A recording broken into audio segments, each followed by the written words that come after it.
This is nationwide on the network service of the Nigerian Television Authority. I'm Lami Ali. You're welcome. Former President Goodluck Jonathan is suggesting the need to bring all political leaders, including former presidents, together to chart a new course that will lead to the betterment of Nigeria. The former president, who was at the State House on a visit to President Bola Tinubu, spoke against the background of the litigation just concluded on the 2023 presidential election with Thursday's Supreme Court judgments.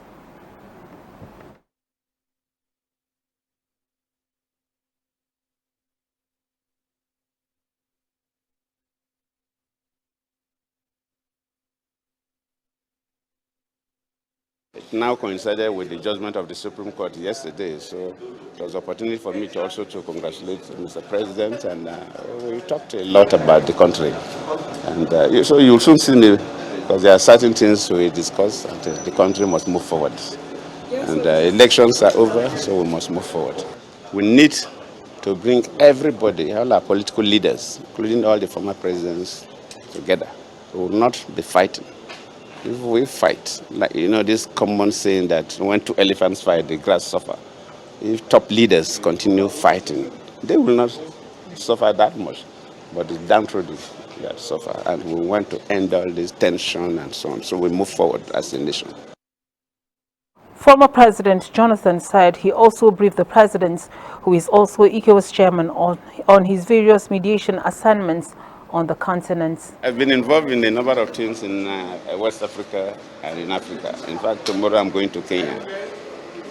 On the 14th, I will be in Liberia for the rerun elections. That is what we've been doing. So I'm like a roving ambassador, seeing how we can bring peace to the sub-region, to the continent, and indeed, our country.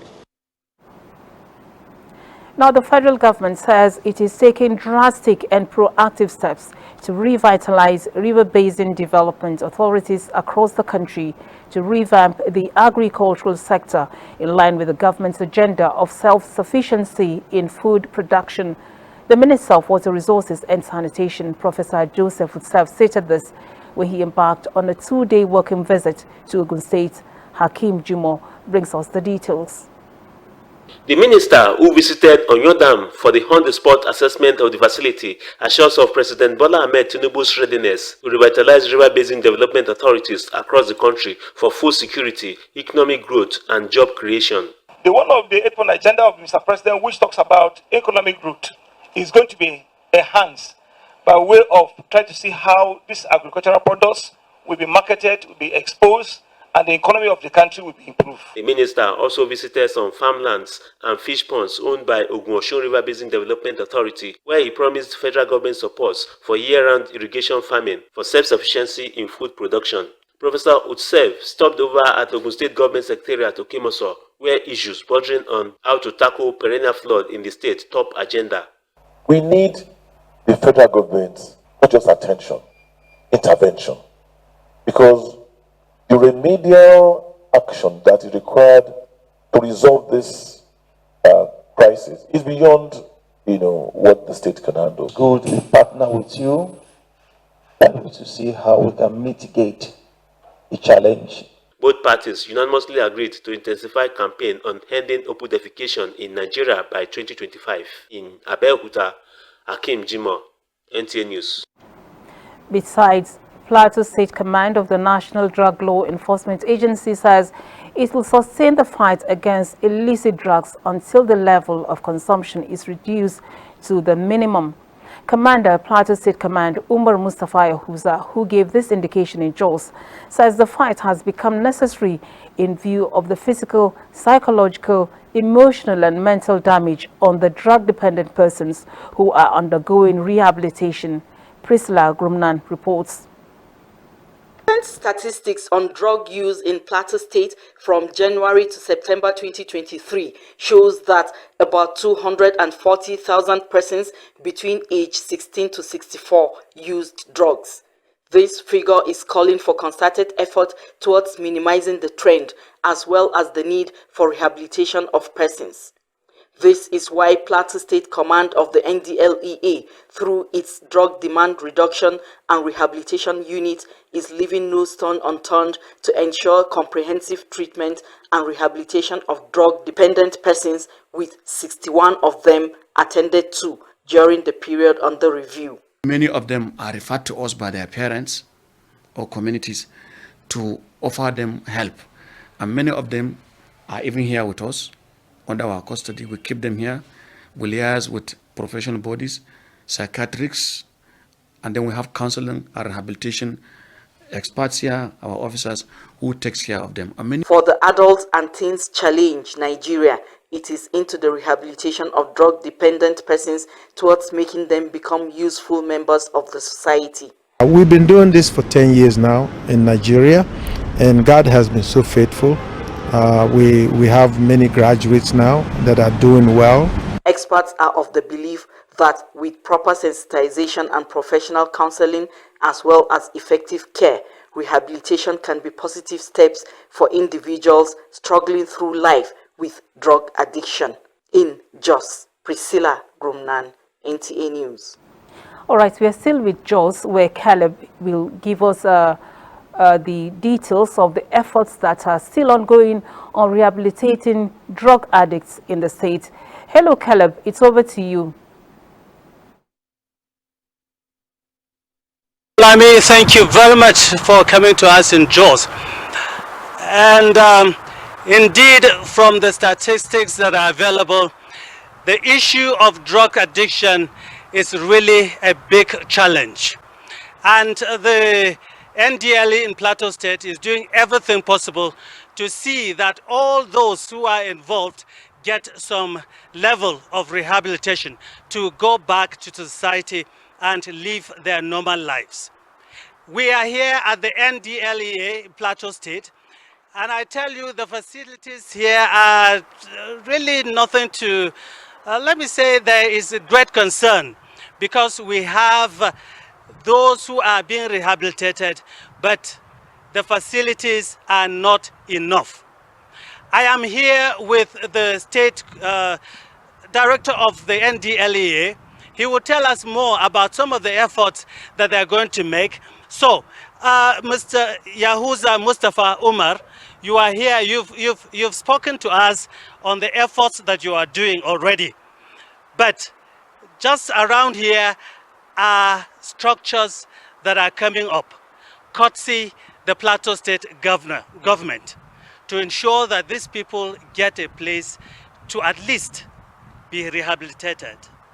Tell us what efforts are being made, sir, to ensure that this place is completed. Thank you so much. Quite recently, the state government came in. This is a project as old as 2020, but with concerted effort with the state government, you can see the facility is being roofed quite recently, and I have the commitment of His Excellency, the Executive Governor of Plateau State, to complete this proposed multi-purpose drug rehabilitation and skill acquisition center. This center will go a long way to cater for the growing needs of people of Plateau State that are in their need of help. I'm talking in respect of the drug-dependent persons. Currently, we have clients undergoing counseling and rehabilitation in the state command, but the facility we are currently using is limited. Hence, the request for the establishment of a multi-purpose drug counseling and rehabilitation center, which will go a long way in giving hope to the drug-dependent persons. It will also create awareness also for our populace to sensitize the general public about the dangers of drug abuse and rehabilitation. All right, thank you very much. He has called a name, clients, and I think the society has a role to play in ensuring that they synergize with you to get these people done, right? Okay. Yeah, the fight or the war against drug abuse and illicit trafficking is for everybody. It is not for the security agencies alone, not for the government alone. It calls for concerted efforts for all stakeholders, the community, the clergy, the traditional rulers, and all sectors of the society to put hands together to fight this conquer war. All right. Thank you very. I'm sorry I've been signaled that it should be okay. So thank you very much. We wish you well. And back to you, Lami, in the studio. Thank you. Thank you very much, Caleb, for that update. Now we join Adeola in Lagos for continuation of Nationwide. Hello, Adeola, how are you? Hello, Lami. Very well, thank you. Welcome to Lagos. Media houses have been called upon to be circumspect about the information being collected for dissemination and intensify their act as gatekeepers by ensuring unwholesome news and alternative truths are avoided in their reportage, presentation, and on-air content. Panelists emphasized this during a plenary to end the 13th edition of Africast in Lagos. Larry Belay has the details. Media industries and other media industries should invest in the menace of fake content is too close for comfort, especially in the digital age of broadcasting. This is the reason why these broadcasters are rubbing minds on the topic, examining tools to help identify and root out fake content in digital age. The discussants frowned at the negative impact of fake content and how it has crept into mainstream media. They call for media literacy, education for people, and even broadcasters. This, they say, will act as social engineering that will bring about much needed values and ethos guiding humanity. One of them is media literacy. I think our organizations responsible for educating people about social media should do more. And then as a people, we need as citizens to be more aware. We have multicultural, multi-ethnic. You cannot just put something on air and abuse one tribe. As a people, we have to be responsible, even as ourselves. In the age and era of competition, everybody wants to be the first to break the news. Everybody is in a rush to be the #1 station, and you have this information, you're not fact-checking, you're not checking, you are just rushing. For serious broadcast houses, like NTA for instance, should utilize some digital tools that are already available to decipher if this is true or if it is false. The broadcasters called on media houses to institute fact-checking mechanisms and use of professionals in presentation. They insist that all Nigerians should act as gatekeepers and fact-check questionable information. For the Voice of Nigeria to gain more mileage and compete favorably with its counterparts in the international community, there is need for rebranding through capacity building and improvement of staff welfare and other core priority areas. The Director General of the agency, Jubril Baba Ndase, who emphasized this at a familiarization visit to the Lagos Operational Office, assured members of better days ahead. Joel Kupola completes the report. The new Director General, Jubril Baba Ndache, a veteran journalist, has been engaging the critical stakeholders in the agency since assumption of duty to ensure all members of staff are on the same page in achieving the objectives of VON. The visit to the Lagos Operational Office, the DG believes, is very pivotal to the actualization of the transformation agenda in view of the robust contributions of the Lagos Center to the success of the agency. With technology now changing the narrative of the broadcast industry, the new head says Voice of Nigeria will keep pace with the rest of the world through exposure to the latest technology and trend in broadcasting with investment in training. I have a mandate of the President and Commander-in-Chief and of the Minister of Information and National Orientation to bring new life, to breathe life into Voice of Nigeria, to also reposition it in line with its mandate as the authoritative voice of Nigeria, telling Nigerian story to the world, to compete with its peers around the world. That is my focus. As a motivation for staff, the new boss promised to improve their welfare to ensure the image of the country is well projected. When you talk about staff welfare, include also office accommodation, what it is, how it should be. It's a brand. Voice of Nigeria is a brand, and Lagos office is strategic.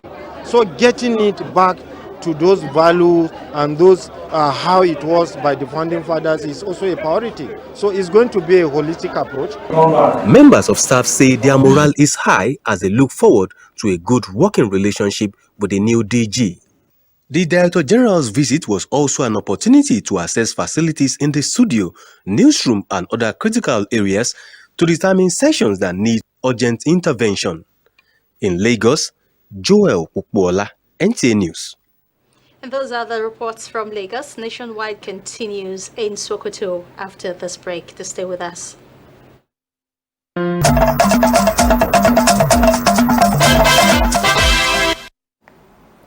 Bayelsa, Imo, and Kogi are sensitive states in the conduct of elections, and all necessary security measures must be taken to ensure safety during the polls. National Security Advisor Nuhu Ribadu gave the assurance at a meeting with the chairman of the Independent National Electoral Commission, Professor Mahmoud Yakubu, and service chiefs in Abuja. Miye Ogidi brings us the details. It is Friday, October 27th, fortnight to the November 11th Bayelsa, Imo and Kogi governorship elections. Chiefs in the nation's security environment here set to hear the request from INEC chairman ahead of the tripartite elections. The three states of Bayelsa, Imo and Kogi are not the easiest states in Nigeria to conduct elections. Our message to the security agencies is to take decisive action against perpetrators of electoral violence.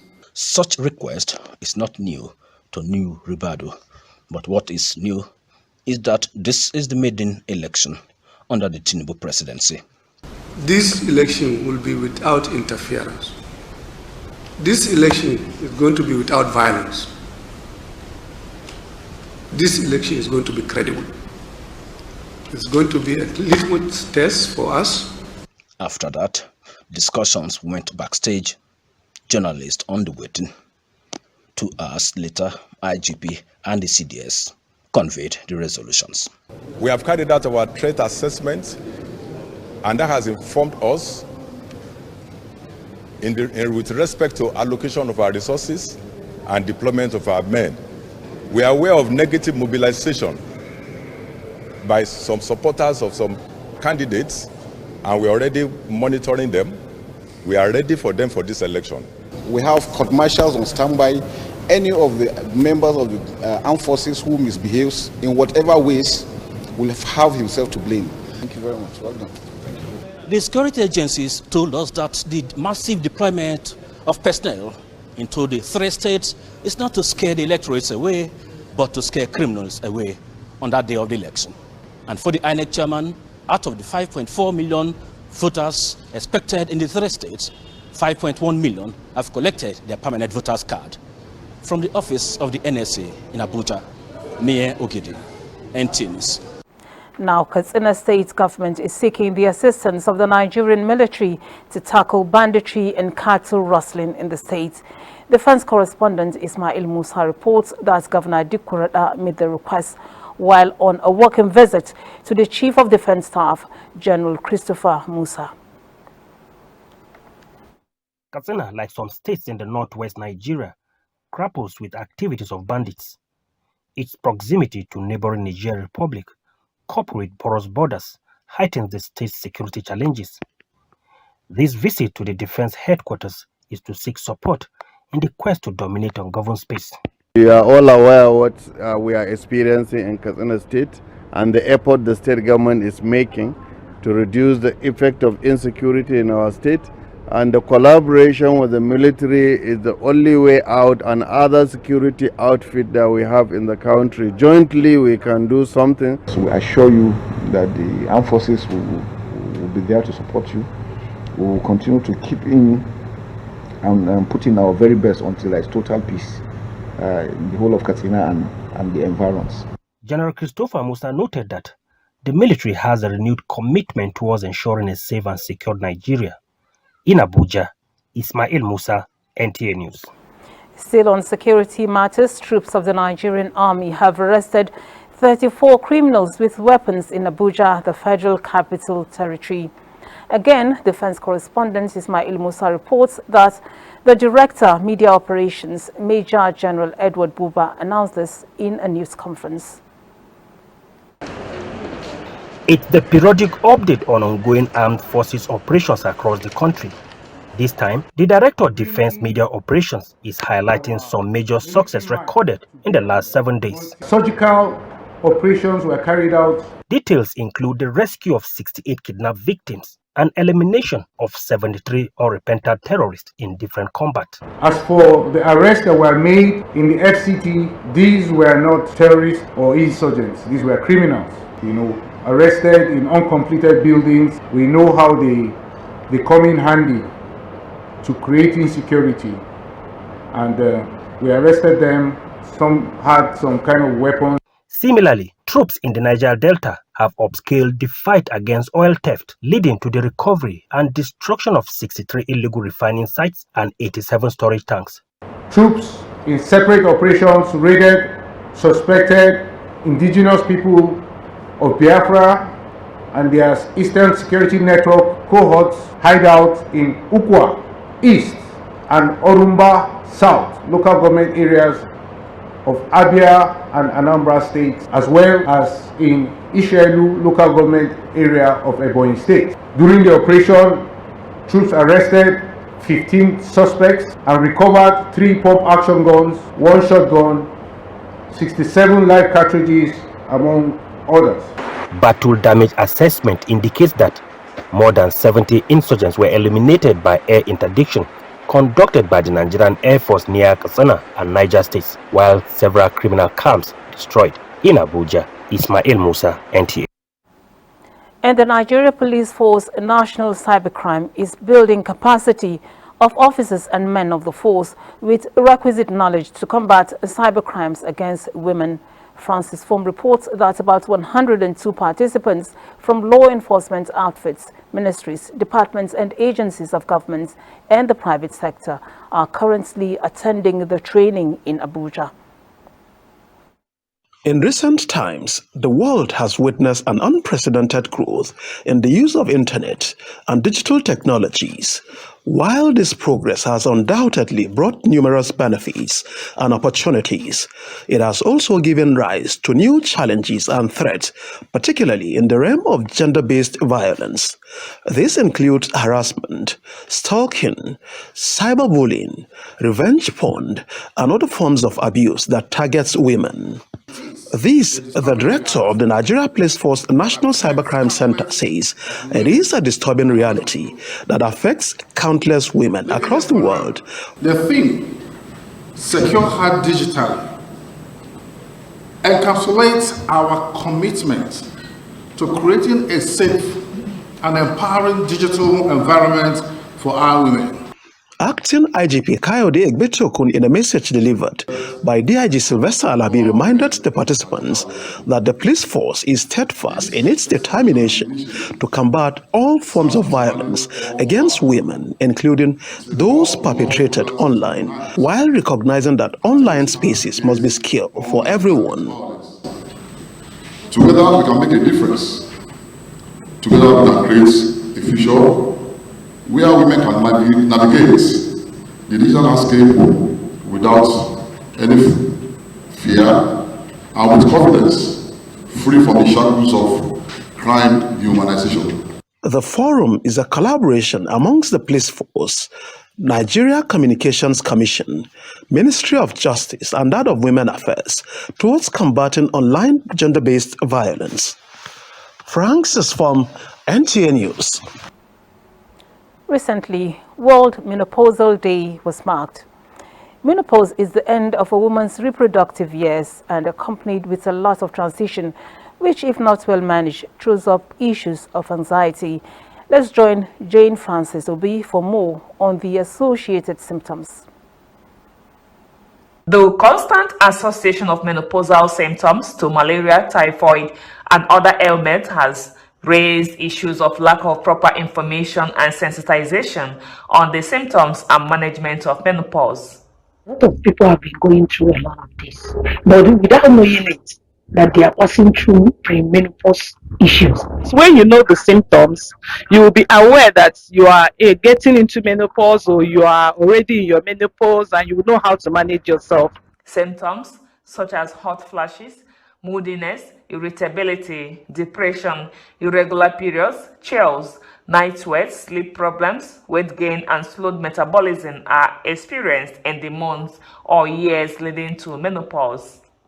Migraines, muscle aches, and joint pains, change body shape and weight gain, dry and itchy skin, and recurrent urinary tract infections may also occur.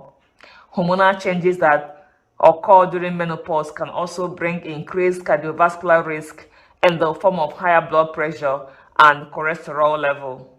Every doctor should know what is menopause, and we start having a postmenopausal care.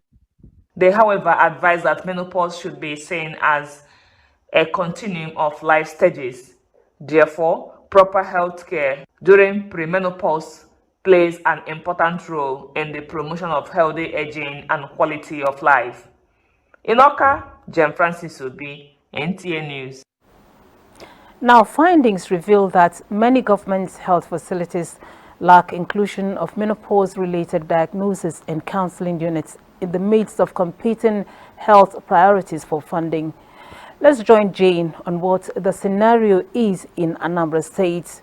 Hello, Jane. And welcome to Oka.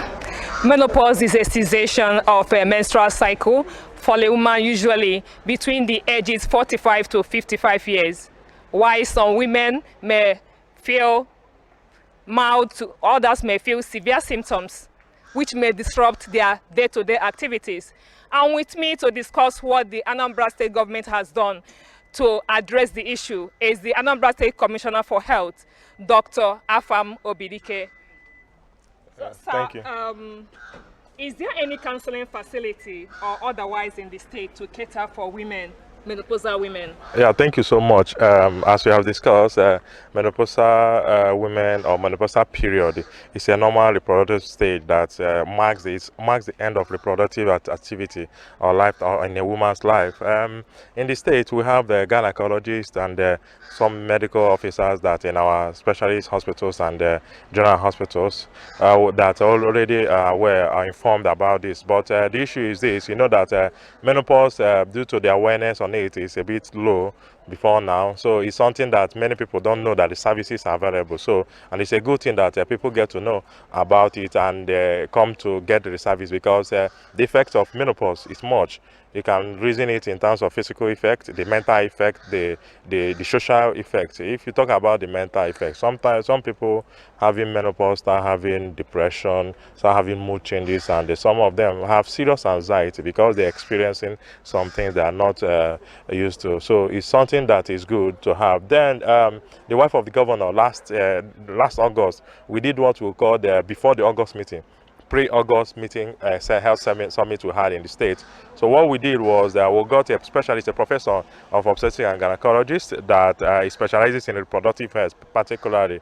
We were able to educate in each of the communities we have in Anambra, the 179 communities. We have five of them, and also the market women and the market leaders, women market leaders. So what we did that we got each and every lady and women leaders in each of the communities. We got them and they discussed extensively on menopause and its effects and how to mitigate about some of those effects. So what we try to do then is that before the August meeting, so those women 5 per communities and the women leader, what they did now, before the August meeting, they went back. So there was a massive campaign of those educating them, now educating their fellow women. So that's also made it to be accepted more to them on that. So we thank the wife of governor for that initiative we did, and we are hoping to improve on that and build more awareness on this effect. Okay, so can we talk about training? Do healthcare providers in the state have what it takes to take care of menopausal women? Yeah, thank you. As I said before, menopausal period, as I said, is a normal physiological, biological period that marks the end of. It's a continuum in the reproductive age of a woman, which marks the end of the reproductive age. So when you look at it, a healthcare personnel that qualifies as a doctor or even a medical doctor and the gynecologists also are well already trained on that. But after, the more important thing is passing this information to those women in the village, those women in the churches, those women in the world, in the remote area, because we know the impact. We want to have an impact factor on what we are doing. And that program, as I said, most of those women, we actually trained the leaders in the community, 5 of them. So what they did is that when they're now having August meeting in their different religious bodies in their community, that the wife of God mandated to speak about it. So we took time to train them, like almost some hours to train on that. Okay, sir, thank you. This we wrap it up in Oka.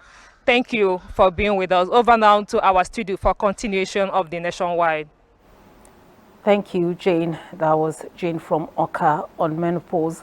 Now, the Secretary to the Government of the Federation, Senator George Akume, has approved the appointments of Assistant Co Marshal BC Kazim to the rank of Deputy Co Marshal. The newly appointed Deputy Co Marshal BC Kazim is to represent the southwest geopolitical zone of the country. BC Kazim, who presently heads the Corps Public Education Office, is a seasoned road safety administrator who has held several positions of authority and attended so many courses both within and outside the country. Speaking on the appointment, the Co-Marshal, Dauda Alibiu, expressed delight over the heights of transparency and objectivity that heralded the whole process and urged the appointed officer to show more commitment and rededicate himself to achieving the corporate mission of the Corps, which is to eradicate road safety crashes and create a safer motoring environment in the country. Key players in charge of gender and children's matters from the 36 states of the Federation have converged on Abuja to brainstorm on unifying strategies and networking that will be effective in protecting children's rights in Nigeria. Mamso Damien Dati captured the excerpts of the meeting and now reports. The essence of our today's meeting is basically to look at the harmonization and the endorsement of the national child protection case management tools, so that we will be able to have a unified approach, so that when we are able to document cases of children throughout the country, we are really speaking in one language. That is now a commitment signed by the minister today, endorsed by the Dean of Commissioners, so that this will really be something very positive in all of the states across the Federation. In order to effectively implement our policies and strategies of taking care of vulnerable children. Because with that tool, you will be able to know where the children are coming from, the services that will be rendered to them, and the end result of the services. Today's five commitments: one, the harmonization. Commitment by the Minister of Women and 36 State Commissioners of Women Affairs, pledging to unite and face head-on the challenges confronting their gender. So if the women or children are abused, they are members of our family, the Women Affairs. We come out and we fight legally to support that child or that woman. So please, the first and foremost thing is for us to believe that we are Nigerians and nothing else. With this united front, stakeholders are optimistic of a brighter future for vulnerable children in Nigeria. Momso Damien Dati, NTA. Having strong commitments to drive full implementation of the Gender and Equality Opportunities Law in African countries will enhance chances of women participation in leadership in the region. Olushi Adeabo reports that speakers and participants at the 2023 Africa Women Conference in Addis Ababa, Ethiopia, are reviewing the documents to deliver on the spirit and letter of the law. We have witnessed. Muhammad Tairo Mongunu is a member of the Nigerian Senate. He tells me of how he has since taken the front role in issues that concern women, including voting in the 9th Senate for the Special Seats Bill that sought to increase numbers of women in the national and state houses of assembly. I'm still going to sponsor a bill in the floor of the Senate for the purpose of equal representation of our women in the legislature by creating special seats for women. This sort of commitment tops the list of promises at the Africa Women Conference in Addis Ababa, ensuring inclusive and progressive agenda policies to protect the rights of women and girls in Africa is the cross of submissions during the panel sessions. Already, Nasarawa State University, Kefi, Nigeria, in the last edition in Gambia, committed to using the Citadel of Learning to strengthen leadership education program for women across the region. We decided that we will start certificate in women leadership and diploma in women leadership. And we are going to do all these courses online. We have already developed the curriculum. The Senate of the university has approved. We are going to start the program on the 30th of October. All we are doing is a quest to ensure that women are able to reach their full potential. While commitments on improving gender equality in Africa is increasing, delegates to the AWC 2023 are optimistic the barriers hindering African women from attaining full potentials will soon be a thing of the past. From Addis Ababa in Ethiopia, Olusheye Adiago, NTA News. And from Addis Ababa, we join Kemi Oshi in our Ibadan Network Center for more stories from that zone. Hello, Kemi. And a warm welcome to Ibadan. 30 operational vehicles fully equipped with communication gadgets have been handed over to security agencies in Oyo State. Correspondent Ayomiko Ajibola reports that Governor Seyi Makinde promised that his administration will continue to prioritize the welfare of security personnel serving in the state.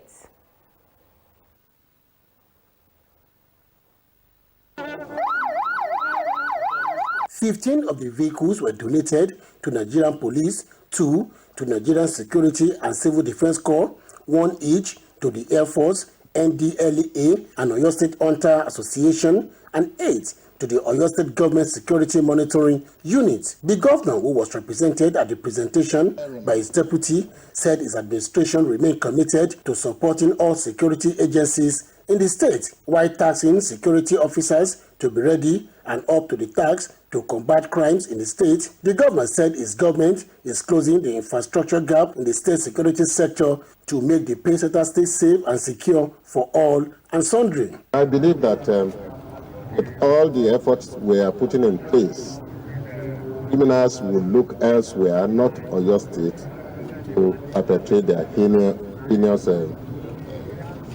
crimes. The Commissioner of Police, who spoke on behalf of other heads of security agencies, promised to sustain the security status of Oyo State. Best use of these facilities will be made, and by the special grace of God, the continued peace and security we enjoy in Oyo State shall be maintained. In line with the governor's electioneering promises, the van is expected to enhance the security of lives and properties in the state. In Ibadan, Ayomiko Ajibola, NTA News. Nigerian Customs Service has promised continued mutual relationship between it and border communities in carrying out their activities. Comptroller Oyo State Command, Dr. Ben Oramalugo, made the pledge during his familiarization tour to traditional rulers and stakeholders within the command in both Oyo and Osun states. Lukman Hassan tells us more. The Comptroller Oyo Osun Command of the Nigerian Customs Service said the agency will ensure that all contraband goods are not allowed into the country. Dr. Ben Oramalugu, while appealing to traditional rulers and stakeholders for their cooperation in carrying out their functions, noted that the service is now strengthened to ensure that smuggled goods are being detected right from the border before they get into the country. Because of constant conflict between customs and communities, we want to bring it to the minimum. That's why we are going from place to place, preaching the gospel of excellent trade facilitation. Traditional rulers visited expressed their readiness to support the service as well as ensure cordial relationship within their domains. I want to implore the entire Nigerian Customs Service to continue to do great things and also make our country proud. We are going to do everything possible within our power to support them. Border towns and communities visited are Igbeti, Shaki, Oshogbo, Modakeke, Ife, and Ogbomosho, where stakeholders pledged to always inform the Nigerian Customs Service of any breach in their communities. In Ibadan, Lokman Hassan, NTA News. And that's it from Ibadan. Nationwide continues. Do stay with us.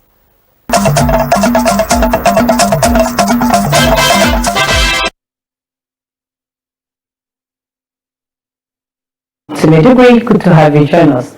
Large consignments on counterfeit drugs have been seized at drugstores and other regulated product outlets by personnel of the National Agency for Food, Drugs Administration and Control in Maiduguri. Pauline Kutuvana has details.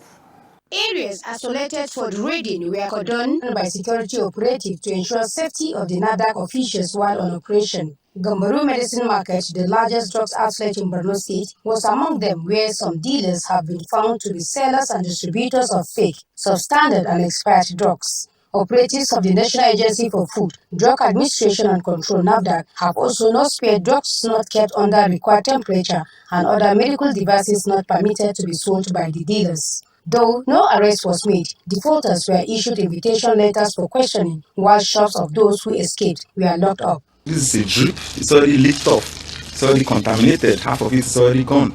If you look at the information on this one now, you can barely see what is written on this drug. So it's important that the people of the state should ensure that they make a choice of where they buy their drugs from.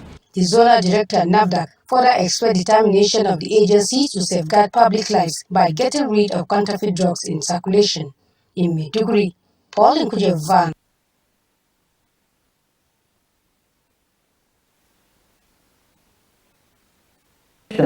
Quiz competition was organized for public secondary schools within the Theater Command of Operation Hadinke. Memuna Gerba reports on the grand finale of the competition held at Government College, Maiduguri. As the Northeast region continues to emerge from the Boko Haram insurgency, the military now focuses more on non-kinetic operations. The quiz competition is one of the non-kinetic community impacting endeavors of Theater Command Operation Hadinkai. A series of quiz competitions were organized for public schools in the region. This event is a brainchild of the Theater Commander to encourage our younger ones to take academic activities seriously and to understand that their future lies and is assured with education and not insurgency. Schools from Adamawa, Borno and Yobe states participated in the grand finale held in Maiduguri, the Borno state capital, where Fika Government Secondary School Potiskum in Yobe state emerged the winner, while Borno state came second.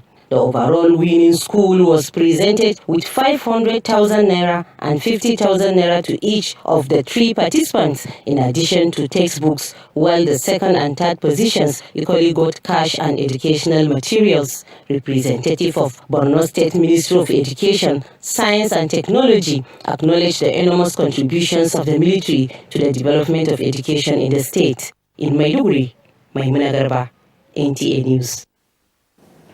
That does it from the Home of Peace. Nationwide continues with Lami in Abuja. Lami, over to you. Thank you, Ladidi. Now, the Tinubu administration says healthcare is a priority. But what is the approach to tackling the multifarious challenges in Nigeria's health sector?